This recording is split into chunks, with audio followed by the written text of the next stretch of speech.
A British think tank, the Institute of Economic Affairs, has promised a large cash prize for whoever comes up with the best roadmap for leaving the European Union.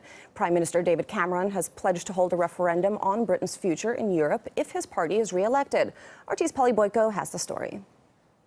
Picture the scene. It's the year 2017 and Britons have just voted in favour of exiting the beleaguered European Union. So the government now needs to implement a roadmap for how to leave.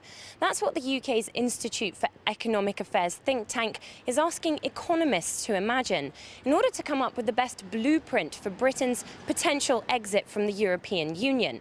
It's a competition and the winner who comes up with the best proposal will be awarded €100,000.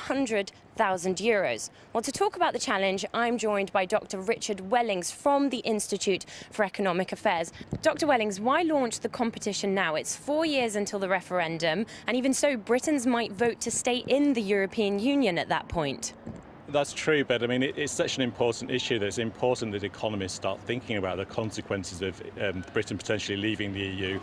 Given that there's such a large amount of Euroscepticism amongst the British public, it is quite plausible that in a few years' time Britain will be leaving. So, I mean, it's absolutely essential that we have some idea of where Britain's going to go next. Will the winning strategy be put forward to the government to use in case of a Euro exit? Yes, I mean, we're going to publish the winning strategy along with some of the other better entries as well. So there'll be plenty of ideas there for the government to look at and hopefully come up with a very, very sound plan. Now, the prize is aimed at looking at the least disruptive way to leave the euro, but there are those that say that leaving the Eurozone will be detrimental to the UK's economy, no matter how you do it. Well, it's difficult to tell. Obviously, I mean, there'll be a major upside potentially because the UK can then get rid of all this very burdensome EU regulation on jobs and climate change and so on, all the red tape that's suffocating business.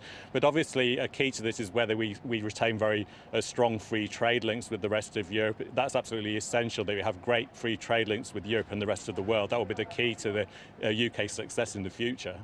Dr. Wellings, thank you very much for telling us about the competition. Now, the prize is going to be judged by a panel that includes former Chancellor Nigel Lawson, who recently claimed that the British economy would be better off if Britain were outside the European Union. Polly Boiko, RT, London.